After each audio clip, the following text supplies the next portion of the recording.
Welcome back to my channel Maitri in London. तो आज हम घर पे सरप्राइज़ देने वाले हैं।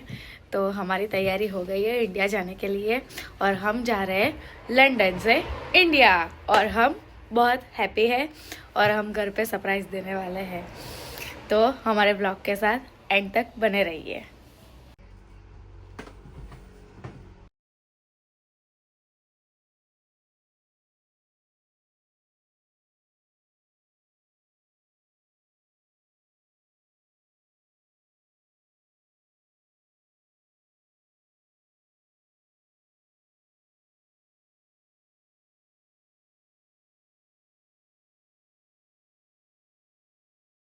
હેલો ગાઈસ, તો ફાઇનલી અમારું ચેક ઇન થઈ ગયું છે અને અમે હવે શાંતિથી હમણાં બેઠા છે. અમે અમારી જે કસ્ટમ ડ્યુટી પર અમારે જે ખરીદવાનું હતું એ અમે શોપિંગ કરી લીધી છે અને એના પછી હવે અમારી ફ્લાઇટ 1:30 વાગે છે. તો અમે હમણાં થોડી વાર વેઇટ કરીશું, પછી ફ્લાઇટમાં જઈશું. તો હું તમને એરપોર્ટ બતાવી દઉં. આ છે લંડનનું હિથ્રો એરપોર્ટ, જેમાં અમે ટર્મિનલ 2 પર છે. No, he'll go back to bed. But તો અમારો ગેટ B43 છે. તો અમે લોકો ત્યાં જઈ રહ્યા છે. 15 થી 20 મિનિટ્સનું વોકિંગ હશે, એટલે અમે આવી રીતે વોક કરતા જઈએ છીએ.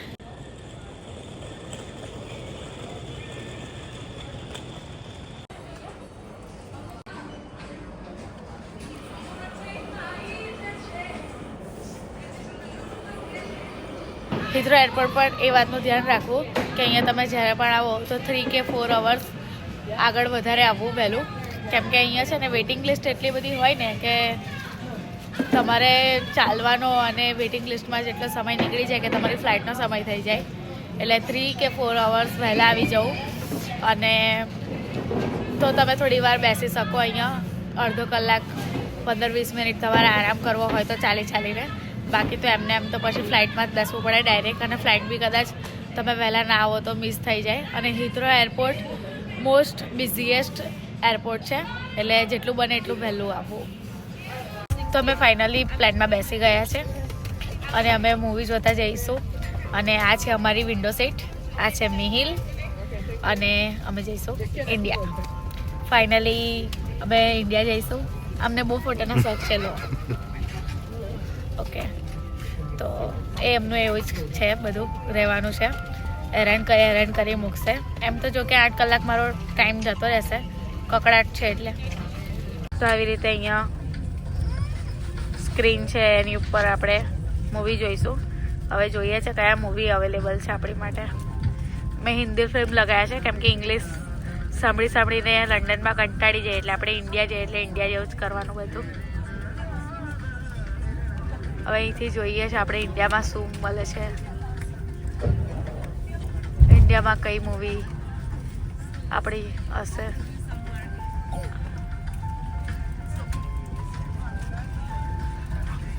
ઓકે, તો ઇન્ડિયાની બધી મૂવી છે, સરસ હશે કોઈ સારી. બાકી આપણે જે હશે આમાંથી જોઈ લેવાની. અને નેટફ્લિક્સ પર પણ અમે ડાઉનલોડ કરી જ છે, એટલે બહુ વાંધો નહીં આવે. It's okay. ચલો છોટે સે એમ તો મારી ફેવરેટ મૂવી આ રહી પુષ્પા, મને મળી ગઈ છે. હું પુષ્પા જ જોવાની છું. એન્ડ બીજી અનધર જે પણ હોય જોઈ લઈશું. રેડ મૂવી પણ છે, સિવાય છે. ઓકે, મેં સિવાય જોઉં છું, તો એ પણ બહુ મસ્ત મૂવી છે અને લાઈક સુપર મૂવી છે. એ ડેડીના પર્પઝ પર છે. તો આપણે આપણા ડેડને મળવા જઈએ જ છે ઇન્ડિયા, તો ડેડ માટે મૂવી જોઈશું. Okay, done.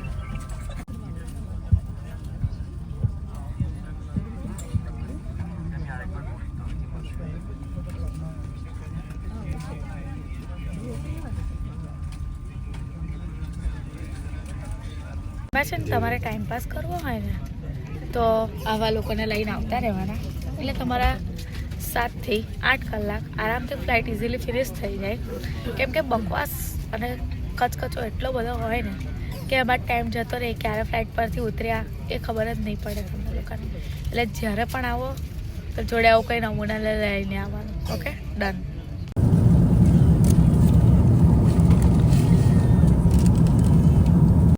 આ મિહિલ છે. હવે બ્રેકફાસ્ટ આવવાનો છે એટલે તૈયારી ચાલુ કરી દીધી છે. આ બધું પાથરીને ટીસ્યુ બીસ્યુ લઈને ખાવાનું એટલી બધી વેઇટ છે ને મિહિલને. એમને બ્રેકફાસ્ટ ને એ બધામાં બહુ મજા આવે એટલે. निर्धारित समय से 13 मिनट पहले आगमन करते हुए खुशी है. दिल्ली के इंदिरा गांधी अंतर्राष्ट्रीय हवाई अड्डे के टर्मिनल 3 में आपका स्वागत है. यहाँ इस समय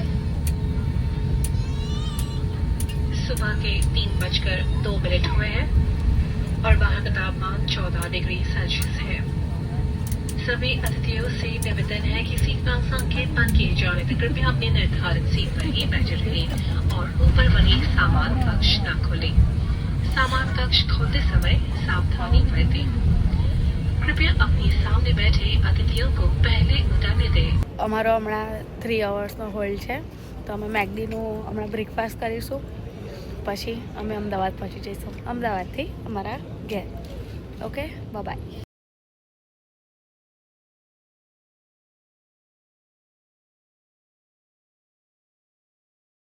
ફાઇનલી અમે ઇન્ડિયામાં અમદાવાદ પહોંચી ગયા છે અને અમે જઈ રહ્યા છે વડોદરા આફ્ટર. પછી અંકલેશ્વર જવાનું છે અમારે. તો ગાડી છે ફોર્ચ્યુનર. બધા મિહિલના ફ્રેન્ડ્સ લેવા આવ્યા છે. આ છે કેવલભાઈ, આ છે જયરાજભાઈ, આ છે ટપ્પુભાઈ.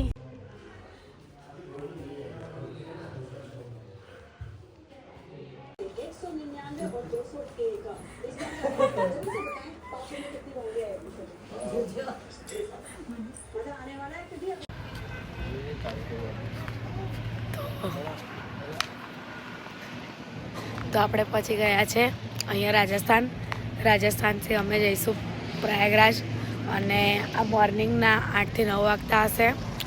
અને અહીંયા તમે તડકો જોઈ શકો છો. અહીંયા યુકે જેવું નહીં હોય કે તડકો આપણને ખૂણો મળે. અહીંયા એકદમ હેવી તડકો હોય આપણે ઇન્ડિયામાં, એટલે એવું જ હોય. આ બધા નાસ્તો કરશે હમણાં અને પછી થોડીક વાર પછી આરામ કરીને નીકળીશું. અને અમે હમણાં અહીંયા હોટલ છે તો ફ્રેશ પણ થઈ ગયા છે. પછી નીકળીશું. તો તમે જ્યારે પણ ટ્રાવેલ કરતા હોય તો એક વસ્તુનું ધ્યાન રાખવું કે બધી દવાઓ લઈને આવવું. કેમ કે અહીંયા ખબર નહીં આપણને શું થાય શું નહીં, એનું કંઈ નક્કી ના હોય. એટલે બધી દવાઓ લઈને આવવું. અને શું કહેવાય, ખાસ કરીને વોમિટિંગ, જેને વોમિટિંગનો પ્રોબ્લેમ હોય એમને જોઈએ જ દવા. તો અમે અહીંયા તાજમહેલ જોવા આવ્યા છે. તો તાજમહેલમાં હમણાં અંદર જવા માટે 400 મીટર જેટલું વોકિંગ ડિસ્ટન્સ હોય. તો પહેલાં ચાલવું પડશે. અને ના શોપિંગ નથી કરવા આવ્યા, આપણે તાજમહેલ જોવા આવ્યા છે. મારો રાગ એકચ્યુઅલી યુકેથી હું ઇન્ડિયા આવી ગઈ તો એના પોલ્યુશનથી મારો રાગ બેસી ગયો છે. પોલ્યુશન છે એટલે શું કરીએ. એટલે હું તમને ધીરે ધીરે બધું બતાવતી રહીશ તાજમહેલમાં. બરાબર. અને અહીંયા વાંદરા બહુ છે. જેમ વૃંદાવનમાં આપણે ફરતા હોય તો કેવું વાંદરા હોય, એવી રીતે અહીંયા પણ બધા બહુ વાંદરા છે. તો આવી રીતે આ ભાઈ ઓળખો છો? ખબર નહીં ઓળખતા હોય તમે. ગાઈડ છે અમારા. આ અમારા ગાઈડર છે. તો આવી જ રીતે છેલ્લે સુધી વ્લોગમાં બન્યા રહો અને નવી અપડેટ્સ જાણો અને અમારો વ્લોગ જરૂરથી જોજો. અહીંયા છે ને વાંદરા એટલા બધા છે કે જેની કોઈ હદ નહીં. અને એમાં પણ જો આપણા હાથમાં કંઈ જમવાનું હોય તો અવશ્ય આપણી પાછળ દોડે. એટલે આપણા હાથમાં કોઈ જમવાનું રાખવું નહીં તો ભાગવાની દોડવાની તૈયારી તમારે રાખવાની.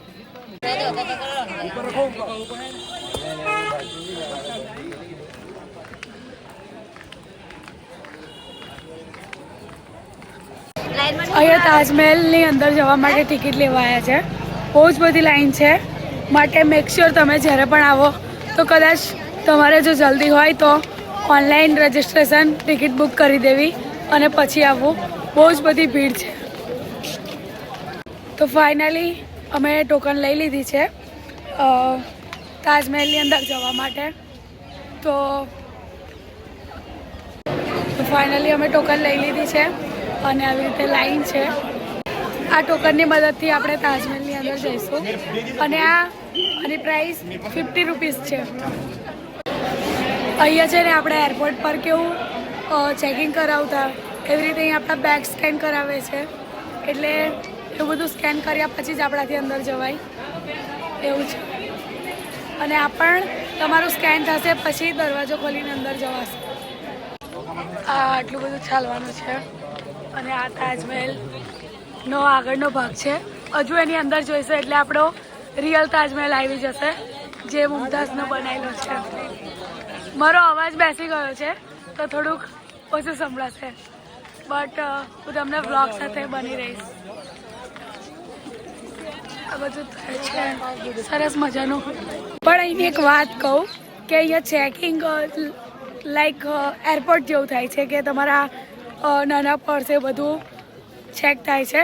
એમાં ખાવાનું એવું કંઈ લઈને આ જવા દે, ખાવાનું બધું બહાર કાઢી નાખશે. તો વાત એવી છે. પણ અહીંયાનું ચેકિંગ બહુ ખરાબ છે. અહીંયા ધક્કામુક્કી કે તમારા પર્સની કાળજી, કોઈ વસ્તુની કાળજી નહીં હોતી. તો મેક શ્યોર તમે જેટલું આવો ને એટલું બેગમાં કંઈ પણ લઈને ના આવશો. આવી રીતે અંદર તાજમહેલમાં ચેકિંગ કરે તો પ્રોબ્લેમ બહુ આવે, ખોવી શકે એવું કંઈક થઈ શકે. અને મોબાઈલ હાથમાં જ રાખવો, નહીં તો પછી ખોવાઈ જાય.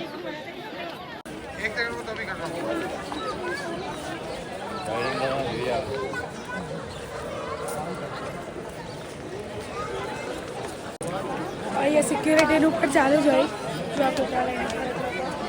અને એ ફોટોગ્રાફર પણ મળી જાય, તમને તાત્કાલિક તમારી કોપી કાઢી આપે.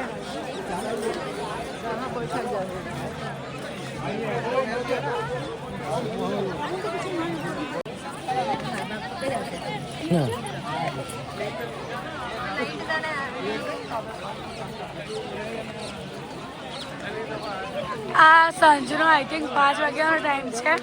અહીંયા 5:30 વાગે ટિકિટ બંધ થઈ જાય છે, એટલા માટે અત્યારે આટલી બધી ભીડ છે. છેક દૂર દૂર સુધી બહુ બધી ભીડ હશે.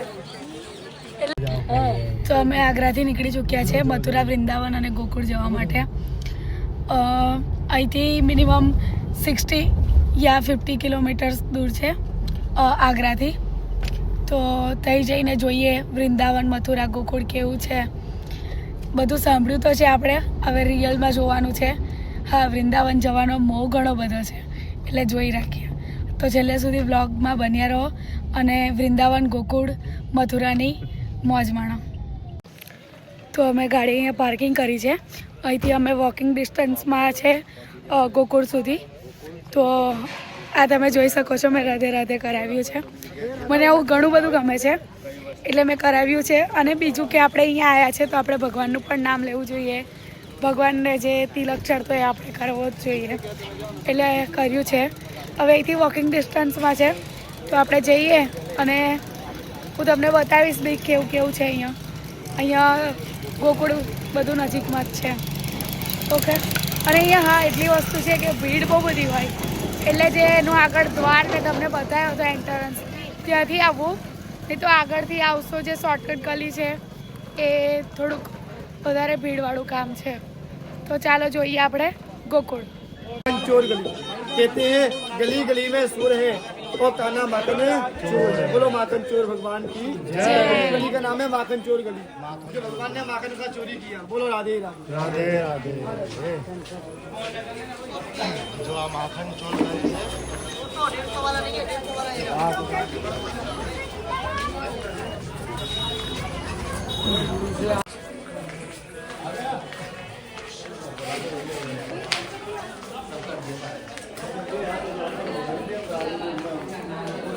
तो बोले आता भी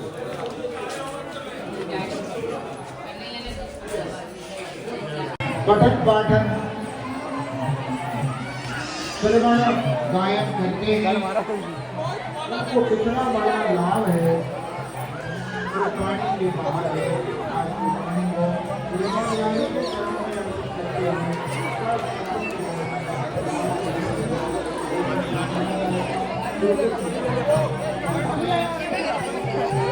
રમણ રહેતી છે અહીંયા. બધા આરોટતા રમતા એવું બધું કરવા જોવા મળશે.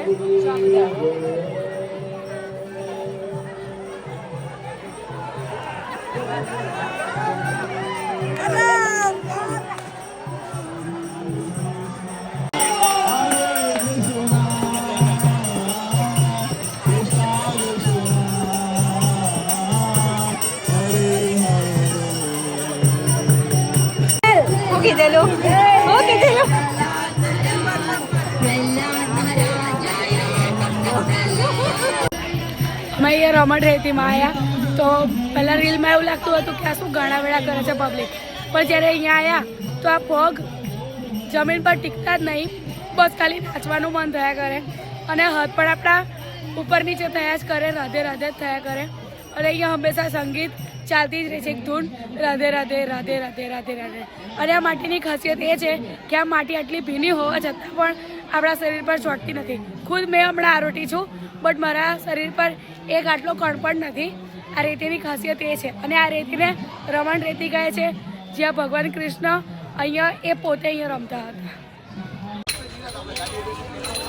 આ રમણ રેતીની સામે અહીંયા આવી રીતે હરણ છે, તો એમને અહીંયા જવ નાખે છે લોકો ખાવા માટે. તમે પણ આવો ત્યારે એક આવું પુણ્ય જેવું કામ છે તે અવશ્ય કરજો. જો બહુ બધા બહુ હરણ છે.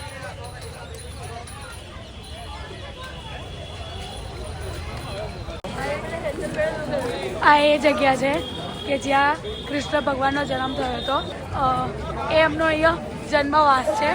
આવી રીતે મંદિર છે અને એની અંદર કારાવાસ બતાવેલો છે તે કૃષ્ણ ભગવાનનો છે.